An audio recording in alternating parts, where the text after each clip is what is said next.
Nossa primeira convidada é a presidente da Sociedade de Dermatologia do Rio Grande do Sul, doutora Rosemary Mazzuco. Boa tarde, presidente. Seja bem-vinda aqui na Rádio Guaíba. Boa tarde, Renato. Boa tarde a todos os ouvintes. Pronunciei certo o seu nome, Rosemary? Isso mesmo, pronunciou correto.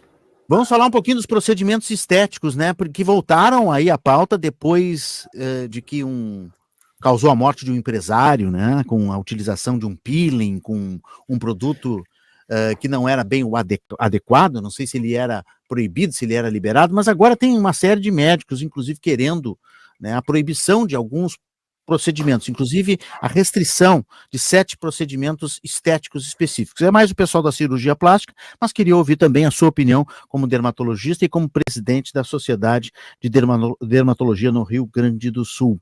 É perigoso? Qual é o limite dos procedimentos estéticos, hein, presidente Rosemary?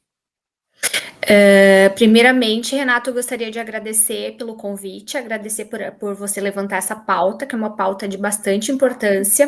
Cada vez se torna mais importante em vista da quantidade de lesões graves, sequelas irreversíveis e, inclusive, casos de morte que a gente recebe, né, de denúncias que a gente recebe, e, inclusive, de matérias propagadas na mídia, por conta de procedimentos estéticos, de procedimentos invasivos estéticos, realizados por profissionais que não têm a adequada formação para realizá-los.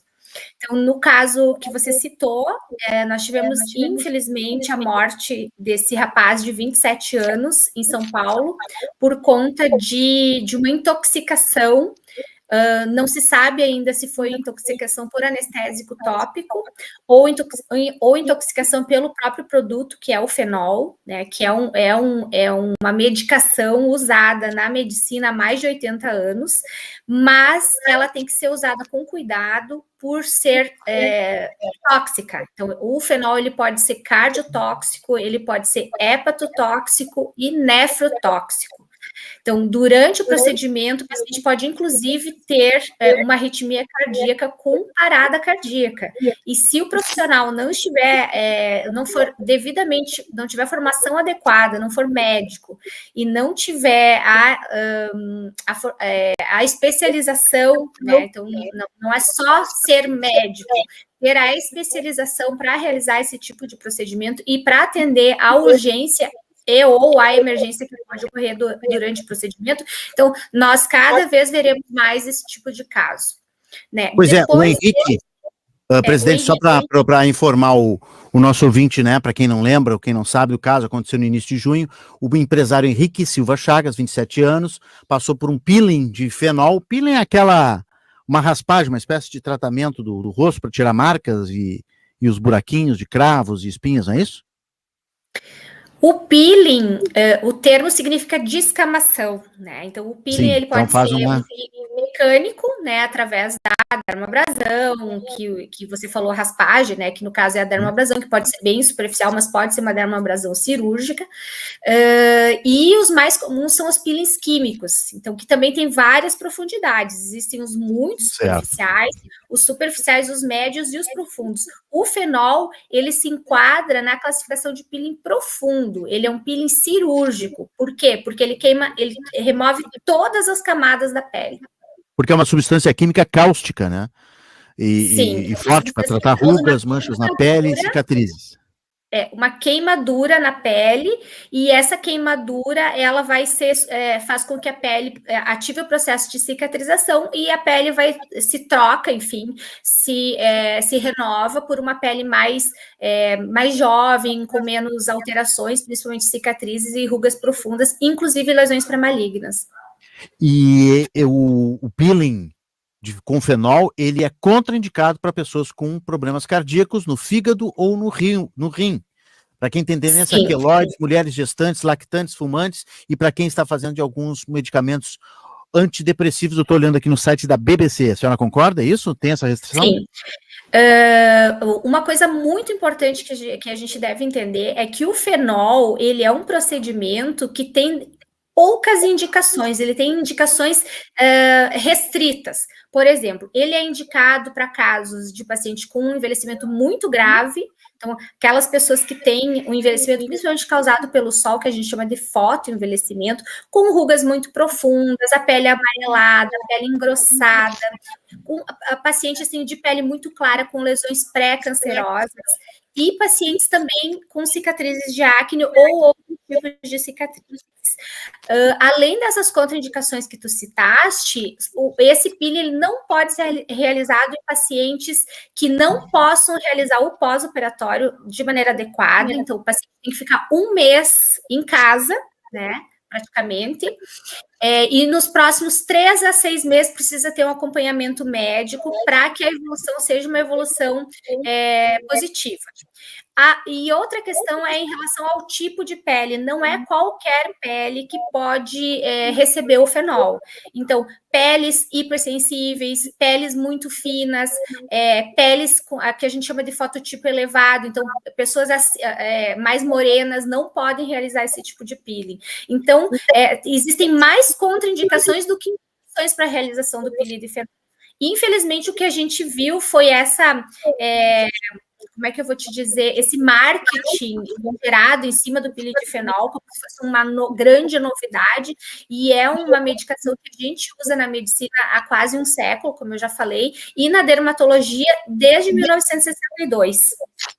Pois é, mas é que veio à tona uma discussão, né, doutora Rosemary, porque o peeling, esse fenol, é facilmente encontrado, inclusive em sites, Mercado Livre, Shopee, não tem exigência de prescrição médica, então realmente um perigo, não? A senhora não acha que tem que mudar essa restrição para comprar a substância, pelo menos? Renato, eu quis dizer assim, em relação ao marketing, antes de acontecer esse caso... Perfeito, infelizmente, perfeito. eu digo que a gente começou a ver nas redes sociais... A moda do fenol. A moda do fenol, exatamente.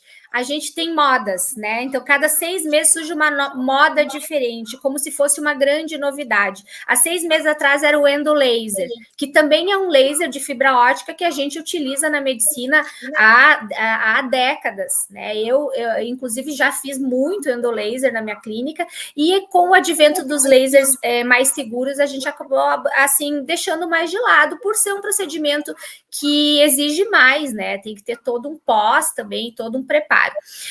Então, o que eu quis dizer em relação ao marketing foi o modismo do fenol, né? Entendi. Presidente, só para esclarecer, dá para comprar nos sites, mas nas farmácias tem restrição, né?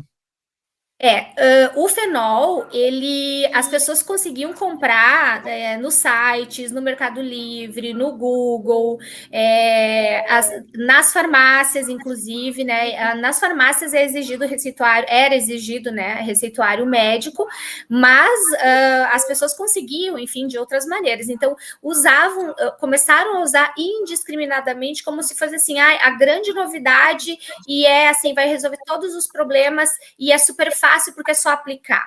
Mas a gente tem que lembrar que a nossa pele, ela é como se fosse uma esponja, ela absorve tudo que você passa nela. Então, tem coisas que absorvem mais, tem coisas que absorvem menos. Então, assim, inclusive, se a pele estiver lesionada, absorve muito mais. Então, o produto que você passa, ele pode ir para a corrente sanguínea e causar uma intoxicação, como foi o caso que aconteceu, infelizmente, com o Henrique, né? Então, aí depois que aconteceu, claro, aí começou-se a discussão que deveria ter sido feita antes, né, na minha opinião. A gente está, desde 2013, com essa discussão dentro dos grupos médicos, né, das entidades médicas, por conta dessa vez foi o fenol, mas não é só o fenol.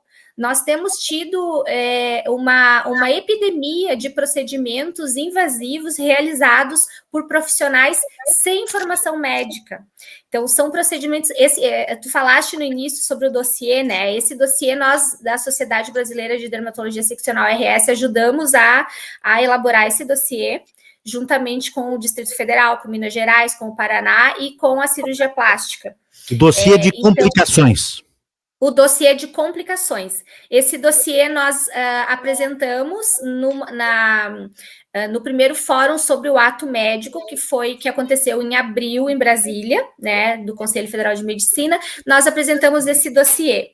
E, a partir desse dossiê, então, o que esse dossiê mostra? Mostra, assim, o que diz a lei, né? Então, a lei é soberana, né? Segundo a nossa Constituição, a lei federal é soberana e existe uma lei que regulamenta todas as profissões. Então, a lei que regulamenta a medicina, ela foi promulgada em 2013, é a Lei 12.842, que se chama Lei do Ato Médico. Essa lei, ela determina que procedimentos invasivos, estéticos ou não, devam ser atividade privativa do médico.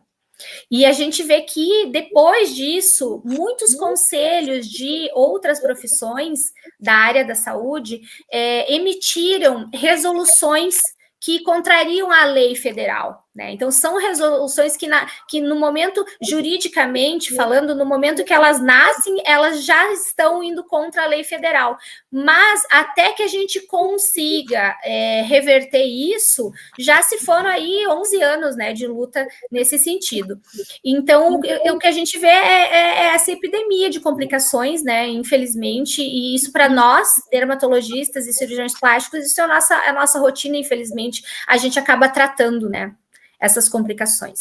Nós estamos conversando com a presidente da Sociedade de Dermatologia do Rio Grande do Sul, Rosemary Mazzuco, e estamos mostrando na live do Facebook e YouTube, quem está com imagens conosco, a notícia ali do dossiê de complicações, que é um documento que faz parte dessa cruzada de conselhos e sociedades médicas, portanto, a Sociedade de Dermatologia, né, que a doutora Rosemary preside aqui no Rio Grande do Sul, ela faz parte desse documento, né, que quer alertar justamente para essas práticas, né, que não são práticas que não estão sendo executadas da maneira correta. A outra notícia também, vou mostrar rapidamente ali a outra notícia do peeling de fenol, que diz o seguinte, ó, que as notícias, as reportagens feitas, inclusive aqui do site da BBC, mostrando que era facilmente comprável, né, esse produto através do Mercado Livre e tal, acabaram sendo retiradas essas páginas pelo próprio Mercado Livre, não sei a Shopee, mas o Mercado Livre está dizendo aqui na matéria, que retirou porque realmente são sites escusos, são fornecedores escusos que não têm maiores informações, e o Mercado Livre adotou a forma de banir essas páginas, porque realmente é um produto que não poderia estar livremente aberto para ser comprado. Doutora Rosemary, já é um avanço aí, né? O que aconteceu foi que, em decorrência, principalmente dessa morte, que gerou bastante comoção nacional, né, a morte do Henrique, em decorrência da morte dele, a Anvisa, ela proibiu, né, desde o dia 24 de junho, proibiu o uso, a comercialização, então a compra, a venda, o marketing, a divulgação do fenol, né? Então, em todo o território nacional, e proibiu para todas as profissões, inclusive para os médicos. A gente está tentando, via Conselho Federal de Medicina e Sociedade Brasileira de Dermatologia, reverter isso, porque o fenol ele não é usado só na estética, a gente tem muitas aplicações médicas para o fenol, e os médicos não estão conseguindo usar o fenol por conta dessa proibição. Infelizmente, né, parece que foi mais fácil proibir, né, o uso, enfim, a comercialização para todos os profissionais do fenol, do que a gente levar essa discussão, que é muito mais importante, muito mais complexa, adiante, que é o fato de que está havendo uma epidemia de exercício ilegal da medicina no Brasil. Pois infelizmente, essas coisas às vezes que viram moda, né? Como é que é porta arrombada, tranca de ferro. Aí depois que acontece um caso triste como esse, a morte desse rapaz, aí vem as providências. Sobre os 7 procedimentos, todos eles são relativos ao fenol, ou tem outras coisas que vocês médicos estão solicitando uma restrição maior? O documento tem 79 páginas. E traz um panorama de práticas indiscriminadas de exercício ilegal da medicina. A senhora tem informação dos outros procedimentos? No documento, então, consta os procedimentos, consta como eles são realizados, o risco que eles oferecem e muitos exemplos de complicações que ocorreram por procedimentos realizados por pessoas sem formação e que não souberam, inclusive, reverter a complicação, que os médicos acabam, né? Nós médicos acabamos tendo que tratar essas complicações. Esse documento, os procedimentos incluídos nesse documento são os procedimentos que a gente chama de invasivos. Tá? Existe o termo minimamente invasivo, mas segundo o Conselho Federal de Medicina, o minimamente invasivo também é invasivo, né? Então, procedimentos invasivos, segundo a lei do ato médico, segundo essa lei federal de 2013, os procedimentos invasivos eles só podem ser realizados por médicos. Então, o que é um procedimento invasivo? É um procedimento que penetra a pele, né? Penetra a pele ou a mucosa. Então, procedimentos incluindo os estéticos. Então, tudo que é injetável, toxina botulínica, preenchedor cutâneo, bioestimulador, ultrassom microfocado, se for dependendo da camada da pele que é atingida, os próprios peelings químicos, o endolaser. Então, são todos esses procedimentos que invadem a pele e atingem estruturas abaixo da pele. Esses procedimentos são considerados invasivos e, pela lei, eles são procedimentos que só devem ser feitos por médico. Até porque, quando você pica, quando você faz uma injeção no paciente, antes de você fazer a injeção, você tem que dar o diagnóstico. Então, diagnóstico, mesmo diagnóstico voltado para a questão estética, é privativo do médico. É o médico que pode dar diagnóstico, só o médico, segundo a lei. Então, para você fazer, por exemplo, uma toxina botulínica, mas é só injetar. Não, antes você precisa fazer um diagnóstico, você precisa fazer a indicação correta, e para você indicar corretamente, parte sempre da questão do diagnóstico. Então, já começa por aí, né? Não é só o procedimento injetar, né? Tem toda a questão do antes e do pós, né? Então, tudo isso são atos que, pela lei, são privativos do médico.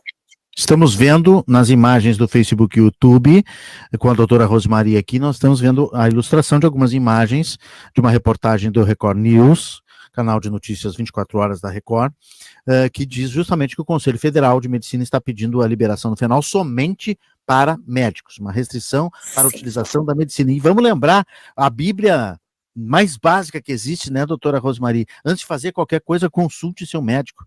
Vá fazer uma consulta. Seu médico. Aí o rapaz que infelizmente morreu. Olha que, né, com toda a vida pela frente, assim, é uma tristeza pra gente, sabe? É muito triste. Mas é meio óbvio a gente dizer isso, né, que tem que sentar e falar com o médico, né? E nesse caso de estética, mais ainda, para ver se realmente um bom médico, mesmo que seja cirurgião plástico, ou seja, dermatologista, ele vai dizer, olha, esse tipo de tratamento não é para ti, tu não precisa disso, né? Ou então sim, mas tem alguns cuidados, nós vamos ter que fazer uma preparação, né? Eu acho que o médico bom mesmo, honesto, transparente, ético, ele não vai pensar só no resultado financeiro daquele procedimento estético, né?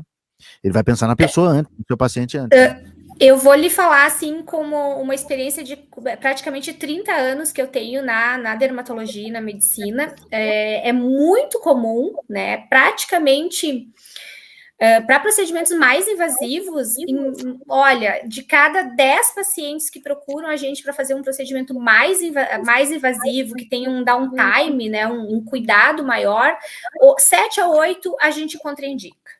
Né? Porque as pessoas às vezes assistem na rede social, né? Veem que a amiga comentou que uma conhecida fez e vem para fazer, e a gente costuma contraindicar procedimentos mais agressivos, porque a gente sabe que as indicações são restritas, tem pacientes que se beneficiam muito. Então, por exemplo, o peeling de fenol, ele é um procedimento que beneficia muitos pacientes, mas ele tem aquelas indicações restritas, e a grande maioria dos pacientes, eu lhe digo assim, ó, categoricamente que não tem indicação para fazer peeling de fenol, por exemplo. Você viu naquela imagem que apareceu antes, que todo o preparo para a pessoa realizar o peeling de fenol? Você viu que o paciente está monitorado, com monitoramento cardíaco, com monitoramento de oxigênio. Claro. Ele está num ambiente cirúrgico, não necessariamente precisa ser em hospital, muitas clínicas têm centro cirúrgico, né? Sim, claro. Ele tá com acompanhamento de anestesista, com campo cirúrgico esterilizado, né, para realizar o peeling de fenol. Então, para você ver que existem todos os cuidados, isso aí já está bem conhecido, né, como eu te falei, assim, a prática há quase 80 anos, né, está bem conhecida a toxicidade do fenol e os cuidados que são necessários para que ele seja um procedimento seguro. Seguindo esses cuidados, você tem um resultado fantástico com segurança, né? E que não é o que a gente vê, né? A gente não vê, por exemplo, assim, um profissional que não é médico, você não vê, por exemplo, um centro cirúrgico na própria clínica, né? Digamos assim. Para um médico é exigido para fazer um procedimento mais, por exemplo, o próprio endolaser, né? O peeling de fenol e outros procedimentos um pouco mais invasivos, você tem que ter um ambiente cirúrgico na sua clínica, né? Isso é exigência do Conselho Federal de Medicina. Uhum. Mais do que nunca a gente tem que lembrar também, né? Eu vou botar novas imagens aqui, porque o Jornal da Record ontem deu essa notícia: a farmácia de manipulação da mulher envolvida com a morte com o fenol segue funcionando. Então, mais do que nunca, tá, imagens da farmácia aberta, a gente tem que fazer a lei funcionar, a legislação ela tem que ser obedecida, tem que haver punição, tem que haver prisão, se for o caso, né? Abrindo das 8h30 até às 6 da tarde, a farmácia de manipulação que forneceu o tal do fenol de forma irregular, de forma ilegal. Então, assim, tem que valer, as regras têm que valer, né, doutora Rosemary? Nós estamos num país que, infelizmente, as regras são facilmente burladas e não há fiscalização para pegar essa gente. Até propaganda. E essa farmácia era dela e do marido, né? Inclusive, dela, né? Sim, dessa influencer e do esposo dela. Então, e continua, a clínica dela, acredito que não, né, por enquanto, mas eles acabam voltando, né, a fazer, mas porque a punição também é uma punição muito baixa, né, no caso dela, acho que até ela vai receber uma punição um pouco mais alta, porque, infelizmente, resultou em morte, mas as punições são também muito baixas, falta fiscalização. É aquela história, a lei existe e é uma lei boa. Ela é uma lei que foi bem feita. Ficou, por exemplo, a lei do ato médico ficou em discussão no Congresso brasileiro no Congresso durante 10 anos. Né? Então, é uma lei que foi muito discutida, é uma lei que foi muito bem feita. O problema é que essa lei não está sendo aplicada. Uhum. Doutora Rosemary Mazzucco, presidente da Sociedade de Dermatologia do Rio Grande do Sul, esperamos ver a legislação realmente sendo cumprida e o dossiê de vocês, médicos, né, com 7 procedimentos estéticos sendo levado a sério nesse país, com maior restrição, com maior cuidado, para evitar novos casos como esse que levou à morte do rapaz aí, o Henrique Chagas. Muito obrigado pela entrevista, por atender a Rádio Guaíba, um bom trabalho e uma boa tarde. Eu que agradeço pelo convite. Boa tarde. Doutora Rosemary Mazzucco, presidente da Sociedade de Dermatologia do Rio Grande do Sul, falando aqui no Conexão Guaíba.